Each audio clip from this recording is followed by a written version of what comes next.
Բարև ձեզ հարցազրույցի տաղավարում այսօր զրուցելու եմ Պոլիտիկ.am կայքի գլխավոր խմբագիր Բորիս Մուրազիի հետ, շնորհակալություն հրավերս ընդունելու համար, այսօր խոսելու ենք վերջին օրերի զարգացումներից, բայց սկսենք օրվա ամենաանսպասելի կամ գուցե նաև սպասելի լուրից, երկու անչափահաս երեխա է գերեվարվել Արավուսից, Սյունիքի մարզից և այս գերեվարման փաստը ժամեր անց փաստացի հաջորդեց Արարատ Միրզոյանի նախօրեին արված այն հայտարարությանը, որ գերիների ու պահվող անձանց մասով Ադրբեջանի հետ կառուցողական երկխոսություն չկա։ Ստացվում է Բաքուն այս գերեվարման փաստով վերահաստատեց այդ հայտարարությունը։ Բաքուն ոչ միայն վերահաստատեց, այլ նաև ցույց է տալիս, որ Հայաստանի Հանրապետության քաղաքացիները, որոնք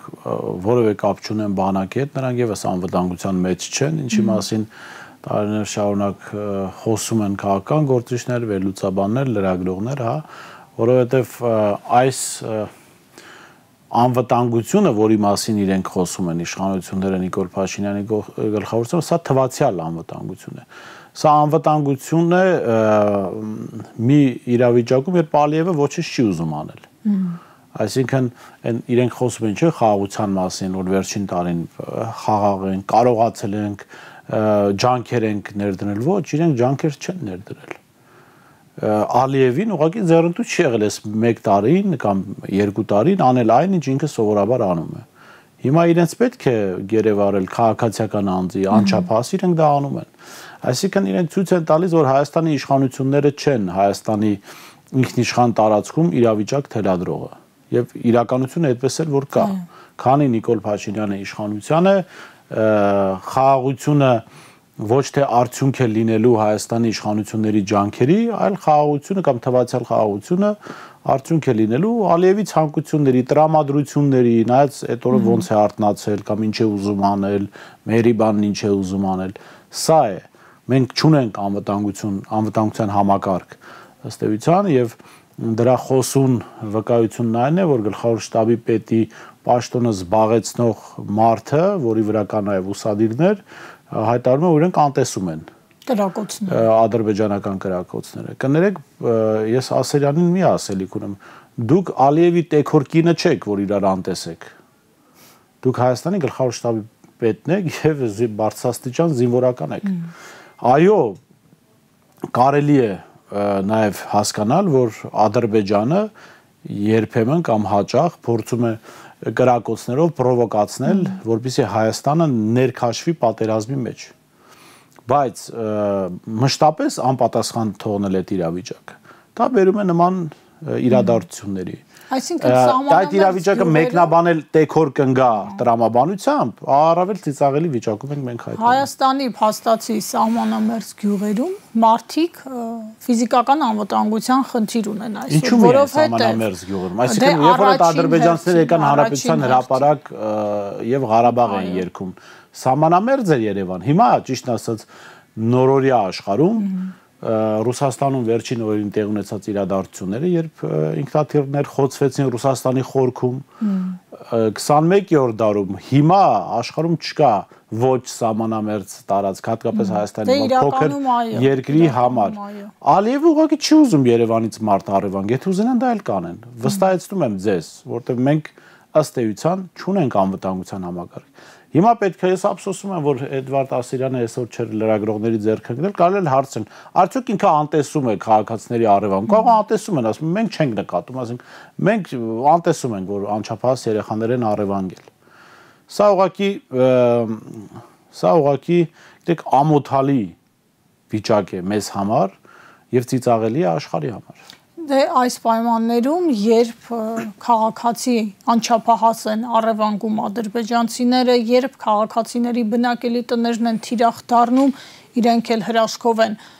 պրծնում մահվանից, այդ կրակոցների թիրախ հրաշքով չեն դառնում, Նիկոլ Փաշինյանը որոշել է փորփրել հոգևորականության անկողինը, որոշել է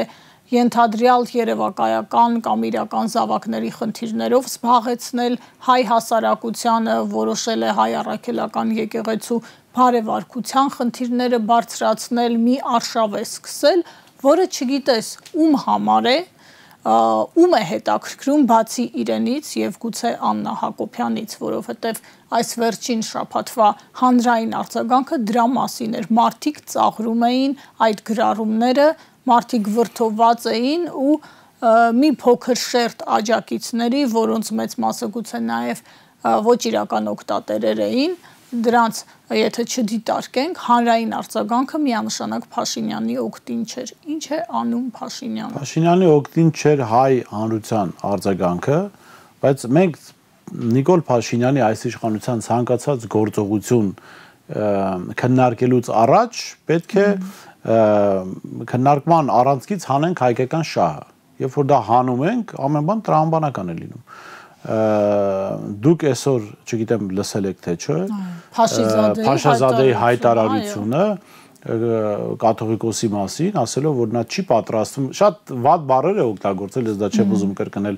կաթողիկոսի հասցեին, որ չի ուզում հանդիպել կաթողիկոսի հետ, որովհետև նա զբաղվում է քաղաքականությամբ։ Մեկ էլ Փաշինյանն է դա ասում։ Հա տեսնում եք ում հետաքրքիր։ Իսկ ձեզ ինչ է թվում, որ Նիկոլ Փաշինյանը սա անում է հայ հանրության համար։ Չկա այդպիսի բան։ Նիկոլ Փաշինյանը կոնկրետ օրակարգ է սպասարկում եւ այդ օրակարգի պատվիրատուները Բաքվից ուղերձներ են հղում, ասում են շատ լավ է, ավելի ակտիվ, ավելի գիտեք, ուղղակի ափսոս Նիկոլ Փաշինյանն է այս թեման բացել, բայց խոսքով Նիկոլ Փաշինյանն չի հետաքրքրում որևէ սրբազանի կուսակրոն լինել կամ չլինելը։ Եթե հետաքրքրեր, չեմ ուզում թեման խորացնել, Արգիշտի Քյարամյանը 2018-ին չէր նշանակվի պաշտոնի, հետո պաշտոնական առաջխաղացում չէր ունենա։ 2018-ին մենք գոնե փաստերով բացահայտել ենք ով է Արգիշտի Քյարամյանը։ Էնպես որ սա մի կողմ թողնենք, Նիկոլ Փաշինյանն դա չի հետաքրքրում։ Նիկոլ Փաշինյանն այո հետաքրքրում է հայ առաքելական Սուրբ եկեղեցու թուլացումը կամ կազմակերպումը գուցե, եթե շատ այդպես պրոֆեսիոնալ լինի։ Բայց ես կարծում եմ հենց այս հարցում Նիկոլ Փաշինյանին հիասթափություն է սպասում, որովհետև նախորդ բոլոր դեպքերում, երբ Նիկոլ Փաշինյանին հաջողվել է այս կամ այն կառույցը կազմաքանդել, իրականությունը եղել է այն, որ այդ կառույցները գաղափարական հենք չեն ունեցել։ Ասենք բանակը, եկեք բանակը քննարկենք, հա։ Այո, բանակ ունեցել է շատ լավ կադրեր, բայց բանակում բարձրաստիճան զինվորական կոչումներ են ունեցել Էդվարդ Ասիրյանը, որ հիմա գլխավոր շտաբ պետ է, չէ՞։ Նիկոլ Փաշինյանը հոր տնից չի բերել Էդվարդ Ասիրյանին։ Դա եղել է նախորդ իշխանությունների ժառանգություն, եղել է Արտակ Դավթյանը, չէ՞։ Եղել են մյուս այդ բարձրաստիճան զինվորականներ։ Մի Խաչատուրովների ընտանիք որ հանենք, մի քանի ուրիշ զինվորականներ, մնացյալ զինվորականները պատրաստ են եղել կազմաքանդվելու։ Սահմանադրական դատարանը գնանք, հա։ Հրայր Թովմասյանին եւ երևի թե Ալվինա Գյուլումյանին, մեկ էլ կարծեմ Արևիկ էր, Արևիկ Պետրոսյանին որ հանենք, այդ կառույցը պատրաստ էր կազմաքանդվելու, գաղափարական հենք չուներ։ Հայ առաքելական եկեղեցին 1700 տարի եւ ավել ավանդույթ ունի եւ գաղափարախոսական ամուր հիմք ունի, որը քրիստոնեությունն է, այսինքն այստեղ Փաշինյանի ատամը չի կտրելու։ Բայց եկե պիտի փորձի, որովհետեւ պատվերը ստացել է, պիտի փորձի դա անել։ Պիտի փորձի դա անել, պիտի փորձի հասարակությանը զբաղեցնել եւ պիտի փորձի շատ այս ճղճիմ մակարդակի իջեցնել այս խոսակցությունը, հա։ Սա ոչ միայն անթույլատրելի վարքագիծը երկրի ղեկավարի աթոռին նստածի համար, սա անթույլատրելի է տղամարդու համար։ Աննա Հակոբյանի վարքագիծը անթույլատրելի է կնոջ համար, հայաստանցի, հայ կնոջ համար, հա։ Պատժելի արարքների մասին քրեորեն այնքան քրեական այնքան հանցագործություններ են արել։ Այս դեպքում հանցագործությունը իմանալ, թաքցնելու, իմանալ չհայտնելու մասին ենք խոսում։ Այսինքն երկու դեպքում էլ այդ զույգը հայտնվելու է քրեական օրենսգծի այս կամ այն հոդվածի ներքո։ Աննա Հակոբյանը օրինակ խոսում էր վերացական ինչ որ մանկապիղծ հոգևորականների մասին։ Իդեպ դուք էլ նրա մամլիչի տակ եք ընկել այդ առիթով։ Դեռ էլ հարց է ով ում մամլիչի տակ կընկնի, դա ես թողնեմ հաջորդ դասին, հա։ Բայց տեսեք ինչ է, ինչ իրավիճակ է։ Աննա Հակոբյանը վերացական տվել է հոգևորականների պատկեր, որ մանկապիղծներ։ Ես հնչեցրել եմ անուն, ասել եմ Սամսոն Թանթուշյան անունով քաղաքացի, որը եղել է Մարիամ Փաշինյանի մտերիմը։ Տվել եմ դատական գործի համար, ասել եմ, այս մարդը մեղադրում էր մանկապղծության մեջ, այո, մանկապղծության մեջ 6-ամյա տղայի նկատմամբ անառակաբարո գործողություններ անել իր հարևանի տղայի նկատմամբ։ Եվ այդ մարդը կարողացել է Հայաստանը լքել։ Ինչպես է կարողացել մանկապղծության մեջ մեղադրվող ձեր դստեր մտերիմը լքել Հայաստանը։ Անուն եմ տվել, չէ, փաստ եմ ասել։ Վերացական չեմ ասել, չգիտեմ, Մարիամ Փաշինյանի բոլոր մտերիմները մանկ, չէ, այդպիսի բան չեմ ասել։ Տվել եմ երկրորդ անունը, այս բան անունը մոռացա, Վարդանյան ազգանունով։ Ամբերտ Ամրոցի տեսուչը, որը ԿԳՄՍ նախարարության աշխատակից է համարվում, չնայած տարածվող լուսանկարներում կրոնական համազգեստ ունի, բայց կրոնավոր չէ, եկեղեցու ներկայացուցիչ չէ։ Այդ մարդը ազատության մեջ շրջում է, հա։ Ասում են Արայիկ Հարությունյանի մտերիմն է եղել։ Անուն ենք տվել, հարց ենք տվել, պատասխանեք, այդ վերացական ղեկավարի այն ժամանակ կրթության նախարարն էր, իր կրթության նախարար եղած ժամանակա դեպքը տեղ ունեցել եւ ինքը ազատության մեջ է մնացել։ Այդ հիմքով։ Չգիտեմ, հիմք չկա, որ նախարարի մտերիմն ես կամ ծանոթը պիտի ազատության մեջ։ Ենթադրյալ մանկապղծության դեպք է եղել եւ ինքը շարունակել է այդ Ամբերտ Ամրոցում աշխատել տեսուչ եւ այդ տարածք հաճախել են երեխաներ։ Ես ի տարբերություն իրենց տվել եմ կոնկրետ անուններ, ընդ որում սրանք անուններ չէին, որոնք ասենք Աննա Հակոբյանը սկսեց խոսել, նոր հիշեցի, ոչ, նախ շատ այլ ամիսներ առաջ ես այս անունները տվել եմ, թողարկումներ եմ ունեցել սրանց մասին, հա։ Եվ գալով այդ մամլիչին, հա, Աննա Հակոբյանը շատ գիտեք, մարդու կնոջը ոչ հարիր կերպով թիրախավորում իրականացրեց, բայց կարծում դրա տակ է, ինքը իր մամլիչի տակ է մնալ։ Գիտեմ, որ դատական հայց եք պատրաստում։ Այո, որովհետև նախ դա զրպարտություն է եւ վիրավորանք է եւ ինքը դրա համար պատասխան պիտի տա, չնայած Աննա Հակոբյանը ֆրանսիական թերթին որոշել է դատի տալ իրենց այդ ենթադրյալ առանձնատան մասով եւ ասել է հայկական մամուլին դատի չի տալիս, որովհետեւ այդքան փող չունեն։ Հիմա ես հայց եմ ներկայացնում, ասում Աննա Հակոբյան, եթե այդքան փող չունեք, բերաններդ աչ ու ձախ մի բացեք, որովհետև դուք ստիպված եք լինելու դատարանում պարտվելուց հետո կոնկրետ ֆինանսական փոխհատուցում իրականացնել։ Այնպես որ այն տան փողը, որ վաճառել է Գեորգ Մասի, դեռ մի ծախսեք, որովհետև դրա մի մասը ինձ եք տալու վստահաբար։ Փառք Աստծո, Ալեն Սիմոնյանը սահմանները դրամական մեծացրել է, կարծեմ մի դեպքում դարձել է 3 միլիոն, մի դեպքում 6 միլիոն։ Վիրավորանքի եւ զրպարտության։ Այո, ես երկուսը միասին կարծում եմ 9 միլիոնի պահանջ կարող եմ ներկայացնել։ Գումարը երբ ստանամ, ինձ համար չեմ ծախսելու, ծախսել եմ կոնկրետ նպատակով, բայց դա կասեմ բրիֆինգի ժամանակ, երբ մենք այդ հայցը կներկայացնենք դատան, շատ սիմվոլիկ, նշանակալի նպատակով է օգտագործվելու եւ Աննա Հակոբյանի ու իր ամուսնու դերը ֆիքսող պատմության համար, իրադարձության համար է օգտագործվելու։ Իսկ Աննա Հակոբյանը որպես ինձ, որովհետև գիտեք ինչ, այդ իր գրվածը այնքան աբսուրդայիդ է, որ անիմաստը դա ինչ որ հերքել, ասել չի եղել, այսքանը եղել է, այնքանը չի եղել։ Իսկ չեմ մեջ։ Այո, բայց ես կարող եմ ասել, որ դա որպես լրագրողի, որպես հանրային գործի օգուտ է եղել, որովհետև մարդիկ իմանալով Աննա Հակոբյանին, իմանալով իր որակները, միանգամից ինձ դրական են վերաբերվում։ Ես անկեղծ եմ ասում։ Սև PR-ը արել, որը ձեր օգտին։ Աննայի արած եւ Նիկոլի արած սև PR-ը դա իրականում լավ նպատակի է ցանել, որովհետեւ հասարակության մեջ իրենք այնքան ատելի են եւ վստահություն չունեն։ Այնքան վստահության պակաս ունեն, որ իրենք ում թիրախավորում են, այդ մարդիկ հասարակության վստահությանն են արժանում եւ վերեմ օրինակ, ես գյուղատնտեսությամբ եմ զբաղվում եւ հաճախ լինում եմ խանութներից մեկում, որտեղ թունաքիմիկատներ եմ գնում։ Աննա Հակոբյանի ինձ թիրախավորելուց հետո ես այդ խանութում ստացել եմ 40% զեղչ։ Զուտ այդ պատմության համար։ Հիմա արդյոք Աննա Հակոբյանի համար սա գնահատական չէ։ Սա գնահատական է իրանց համար, որովհետև իրենք հասարակության համար դարել են ատելի։ Հիմա երբ որ իրենք թիրախավորում են կաթողիկոսին, հարաքելական Սուրբ եկեղեցուն, իրենց թվում է թե վատություն են անում, բայց իրականում մարդկանց կոնսոլիդացնում են եկեղեցու շուրջ։ Ես հարաքելական եկեղեցու հետևորդ չեմ, բայց ես պատրաստ եմ ամեն կերպ իմ հնարավորությունների սահմաններում աջակցել, որովհետև հայ առաքելական եկեղեցին Հայաստանի եւ հայ ժողովրդի կյանքում նշանակալի եւ հենասյունային դերակատարում ունի։ Ու չպետք է թույլ տալ, չնայած չեն էլ կարող, եթե մենք չաջակցենք էլ եկեղեցուն, Նիկոլ Փաշինյանը չի կարող քանդել բան, որը 1700 տարվա պատմություն ունի, որը իրենց այս թշնամական կողմի նախահայրեր օսմանցիներին ա տեսել, էլ սելջուկների ա տեսել, էլ չգիտեմ, մոնղոլների է տեսել, հա, շատ թշնամական կայսրություններ է տեսել ու վերապրել է այդ կայսրությունները։ Այս տաղավարում երեք Մայրաթորի միաբաներ զրուցում եւ նա ասաց բավականին տրամաբանական եւ շատ ուղիղ միտք հա Նիկոլ Փաշինյանին, որը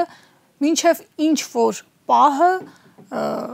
պաշտոնից ելնելով շփում ուներ կաթողիկոսի հետ, այսինքն եթե դու այդքան սրտացավ քրիստոնյա ես քեզ համարում, ինչու է այն ժամանակ այդ հարցերը չէիր բարձրացնում, պահը ինչու է ընտրվել հիմա։ Ես չգիտեմ Նիկոլ Փաշինյանի գլխում ռուսեն ասած ինչ կաշա է եփվում, ինչ ճաշ է եփվում։ Բայց ակնհայտ է, որ սա կարող է կապ ունենալ, բացի նրանից, որ ադրբեջանցիները դա պահանջում են, սա կարող է կապ ունենալ նախընտրական process-ի հետ։ Նոր թիրախ է գտնում ուղղակի։ Փաշինյանի համար տեսեք ինչ է, ինքնաթիռը ոնց է թռնում, ինքնաթիռը համ թռնում է հաղթահարելով օդի դիմադրությունը, բայց մյուս կողմից օդը թթվածինը իր համար պարաններ են, որով ինքը վերև է բարձրանում։ Հիմա Նիկոլ Փաշինյանի համար թթվածինը ներքին թշնամի ունենալը։ Նիկոլ Փաշինյանը չի կարող ապրել, եթե Հայաստանում լինի համերաշխություն։ Եթե հիշում եք, մենք մեկ ամիս առաջ, մի ժամանակ առաջ խոսում էինք սրա մասին եւ ես ասում էի, որ ատելության մթնոլորտը դա Նիկոլ Աննազույգի քաղաքացիական պայմանագրի բնական միջավայրն է։ Իրանք չեն կարող գոյություն ունենալ, եթե չլինի ատելություն։ Հիմա տեսեք, մենք գտնում ենք ձեր տաղավարում բավական մաքուր, կոկիկ տաղավար, այստեղ չկան ճանճեր։ Բայց հենց ինչ որ կեղտ հայտնվի այստեղ կհայտնվեն նաև ճանճեր։ Կամ եթե ինչ որ անկյունում ինչ որ բան թաքցված լինի, կհայտնվեն խավարասերներ, հա, երբ որ լույսերը անջատվեն։ Որտեվ խավարասերները չեն կարող լուսավոր միջավայր դուրս գալ, իրենք պետքա մթության մեջ դուրս գան։ Հիմա Նիկոլ Փաշինյանի միջավայրը դա ատելությունն է։ Ինքը դեստրուկտիվ քաղաքական գործիչ է, ինքը քանդող է, ինքը չի կարող դրական օրակարգով, միավորող օրակարգով հանդես գալ։ Եվ խոսենք նախընտրական սպասումներից, ակնհայտ է, որ եթե ֆորս մաժոր չլինի, 26 թվականի հերթական ընտրություններին է պատրաստվում քաղաքական դաշտը, այդ թվում նաև մեր հիշատակած զույգը, որը ակտիվորեն լծվել է նախընտրական ըստ էության Քարոզ Արշավի, այդ կրթվելը նորաձև է Արշավի շրջանակում եւ այս ակտիվությունն էլ թիրախավորումը եկեղեցու գնահատվում է այդ թվում նաև նախընտրական տրամաբանությունից ելնելով, բայց գետնի վրա իրականում ինչ ունի Նիկոլ Փաշինյանը հաշվի առնելով իր վարկանիշի անկումը երկրաչափական պրոգրեսիայով, հաշվի առնելով այն խնդիրների բազմությունն ու բազմազանությունը, որոնք կան երկրում, բոլոր ոլորտներում, եթե մենք փորձենք հիմա հերթով անցնել, կան միայն չլուծված խնդիրներ, կան պահանջներ ուղղված կառավարությանը եւ կա մեծ դժգոհություն։ Տեսեք, որպես լրատվամիջոց մենք գրեթե վերջին մեկ ամսում ամենօրյա ռեժիմով իրականացնում ենք հարցումներ եւ որպես նաեւ Մայրաստան շարժման ներկայացուցիչ շփվում ենք քաղաքացիների հետ, քաղաքական օրակարգով, հա։ Ես ձեզ կարող եմ ասել, որ Նիկոլ Փաշինյանի նկատմամբ կա բացարձակ ատելություն։ Սա ոգևորությամբ չեմ ասում, որովհետեւ ատելությունը Նիկոլ Փաշինյանի զենքն է։ Ատելությունը լավ բանի չի կարող բերել, այսինքն չես կարող դու ատելությամբ լավ տնտեսություն կառուցել, չես կարող ատելությամբ հզոր բանակ, լավ պետություն ունենալ։ Դու ատելությամբ կարող ես միայն քանդել։ Բայց Նիկոլ Փաշինյանի գործողությունները բերել են նրան, պիտի արձանագրենք դա, որ տոտալ ատելություն կա իրենց նկատմամբ։ Նիկոլ Փաշինյանը ունի լավագույն դեպքում 20%-ի ձգտող վարկանիշ, դա ներառյալ վարչական լծակներ, ուժային ռեսուրսներ, այո, քաղաքացիներ, որոնք իրենց կամքով կաջակցեն Նիկոլ Փաշինյան, 10%-ը չեն անցնում։ Ես ասում հարցումներ, որ մենք ամենօրյա ռեժիմով անում ենք։ Ու առանց որևէ, ուղղակի, ասենք Նիկոլ Փաշինյանի մտքերի վերաբերյալ, հա, կարծիքներ ենք հարցնում։ Եթե ասեմ մենք որպես լրատվամիջոց ստիպված ենք լինում շատ հաճախ քաղաքացիների խոսքի ինչ որ հատվածներ կրճատել, որտեվ ոչ միայն ցենզուրայից դուրս, կան շատ կոպիտ կոչեր, շատ դաժան կոչեր Նիկոլ Փաշինյանի, Աննա Հակոբյանի քաղաքացիական պայմանագրին ուղղված։ Այո, ես իրենց քաղաքական հակառակորդ եմ համարում, բայց ես չեմ ուզենա, որ այդ ճանապարհով մեր պետությունը գնա, որ քաղաքացիների այդ զգալի հատվածի ցանկությունը իրականություն դառնա։ Բայց Նիկոլ Փաշինյանը ինչ է անում։ Նիկոլ Փաշինյանը ըստ էության չի պատկերացնում իր նկատմամբ եղած ատելության մակարդակը եւ անընդհատ սնուցում է այդ ատելությունը։ Բայց գուցե հատուկ է սնուցվում, որ հենց ներքին հատուկ որ ինչ արվի, չէ, գիտեք, ախր տեսեք, Նիկոլ Փաշինյանը այլևս նախկին նախշում բաժին չէ։ Սա 2018 թվականը չի։ Ավելին ասեմ, սա անգամ 2020 թվականի գարունը չի, որ դեռ Նիկոլ Փաշինյանը ինչ որ հույսեր կա։ Եվ ոչ էլ 21-ը։ Ու 21, այո։ Սա 2025 թվականն է, որտեղ մարդիկ 50%-ով լավ չեն ապրում, մարդիկ շատ վատ են ապրում, իրականում շատ վատ են ապրում։ Մարդիկ տեսել են ինչպես է կորսվել Արցախը, մարդիկ տեսել են 100,000-ից ավել արցախցի փախստականների, մարդիկ տեսել են ադրբեջանցիների անարգել գործողություններ, մարդիկ տեսել են, որ Նիկոլ Փաշինյանի օրոք Հայաստանի գլխավոր շտաբի պետը լավագույն դեպքում իրեն կարող է դնել Ալիևի տեքոր կնոջ տեղը եւ անտեսել ինչ որ բաներ։ Մի խոսքով մարդիկ որևէ լավ բան չեն տեսել։ Եվ կա տոտալ ատելություն իր նկատմամբ։ Նիկոլ Փաշինյանը կարող էր ատելություն բորբոքել 2018-19, մի քիչ էլ 20 թվականին, հա,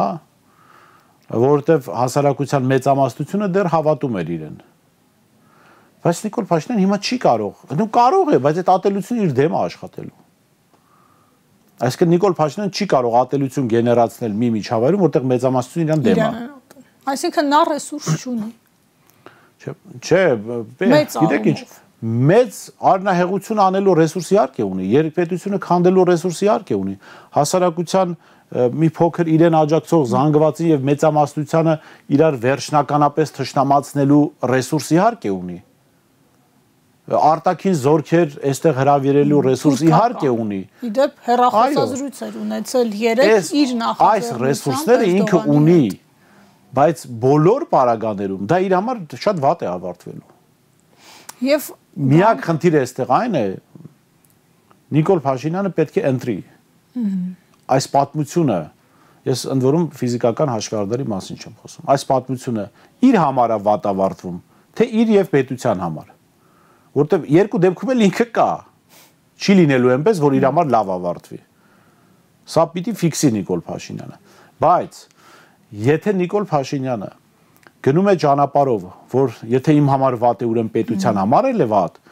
ես ցեզ վստահեցնում եմ, իր համար շատ ավելի վատ է լինելու։ Եվ այդ դեպքում եթե դուք, ես, քաղաքական ուժերը հասարակության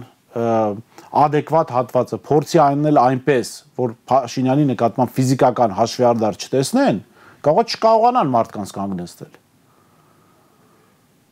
Հիմա ձեր այս Նիկոլ Փաշինյանի համար որպես կոչ։ Չէ, ես կոչ չեմ անում, ես ավելին կոչ եմ անում, որ այդ ճանապարհը հեչ լավ ճանապարհ չի,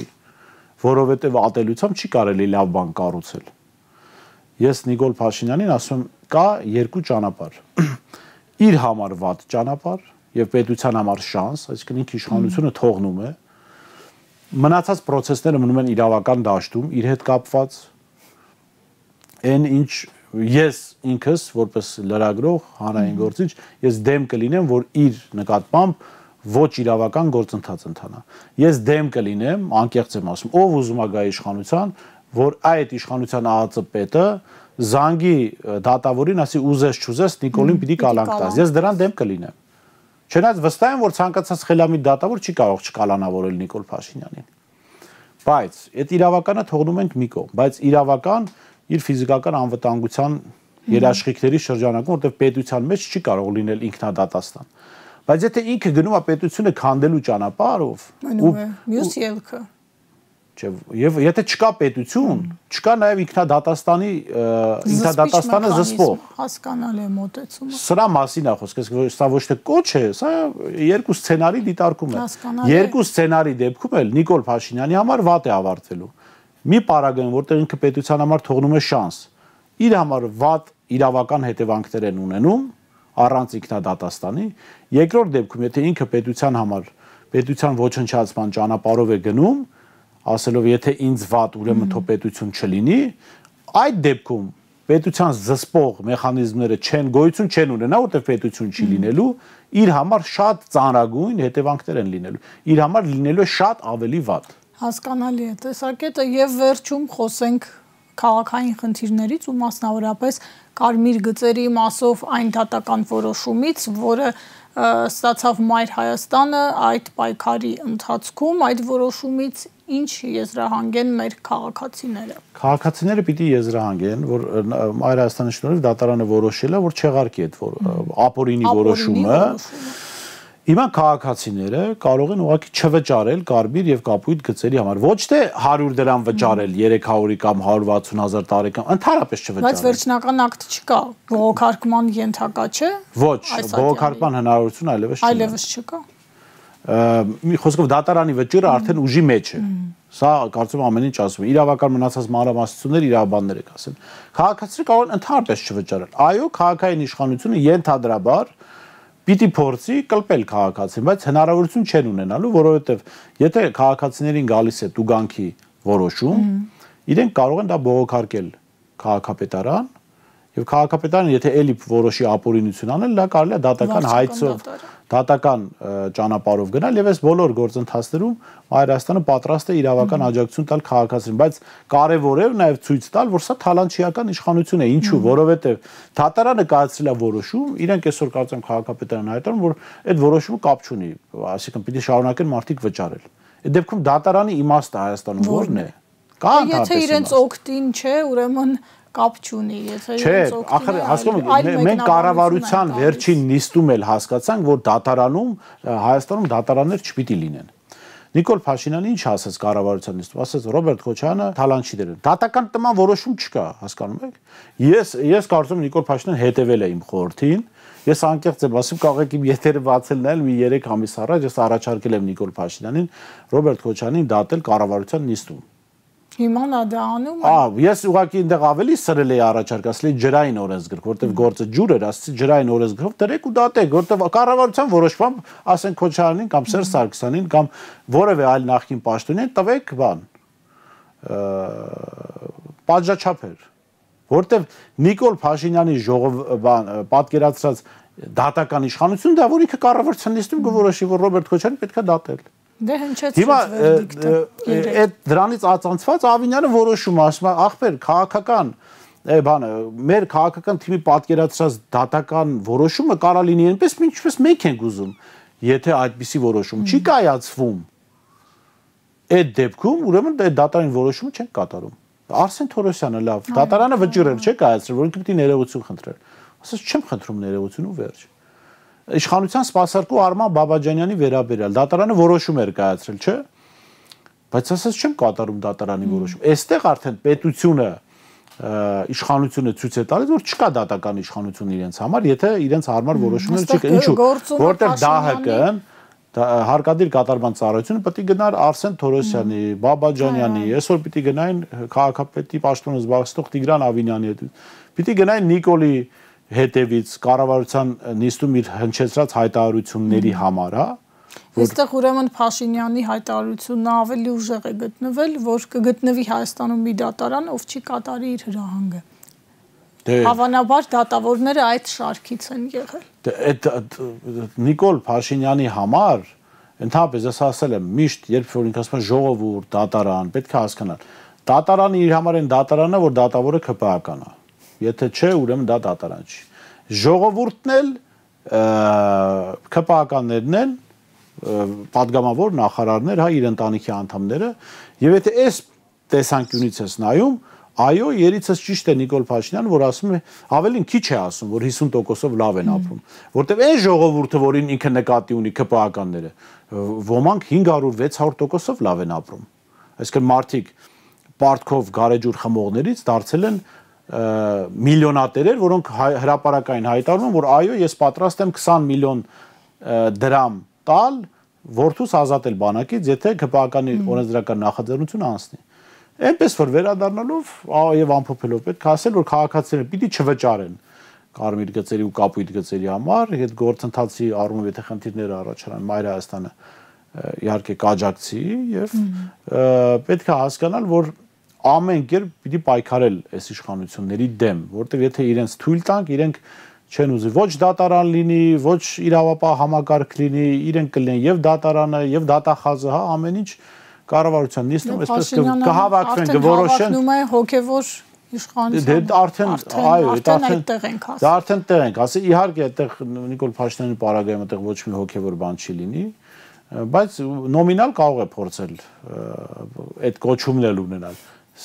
Այս մարդիկ կտրվել են իրականությունից։ Իրենք չեն հասկանում, չեն տեսնում, որ իրենց տոտալ ատում են, իրենք չեն հասկանում, որ այդ ատելությունը, որ իրենք հիմա ցանում են, շատ մեծ թափով իրենց է վերադառնալու ի վնաս մեր պետության, որտեվ կրկնեմ եւ ամփոփեմ, որ ատելությամբ, ինչ որ վրեժխնդրությամբ, ինչ որ բռնության կոչերով լավ բան որևէ տեղ հնարավոր չի եղել կառուցել։ Շնորհակալ եմ զրույցի համար, զրուցում էի Բորիս Մուրադի հետ, հարցազրույցին սպասեք վաղը։